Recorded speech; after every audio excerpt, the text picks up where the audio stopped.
அவனை அழைத்து வந்து ஆசையில் மிதக்க விட்டு ஆடடாடு என்று ஆட வைத்து பார்த்திருப்பேன்.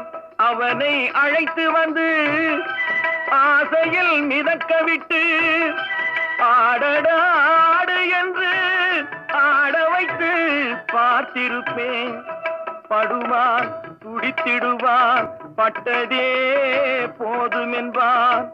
படுவான் துடித்திடுவான் பட்டதே போதும் என்பான். பாவியவன் பெண் குலத்தை படைக்காமல் நிறுத்தி வைப்பான். கடவுள் மனிதனாக பிறக்க வேண்டும். அவன் காதலித்து வேதனையில் வாட வேண்டும். பிரிவென்னும்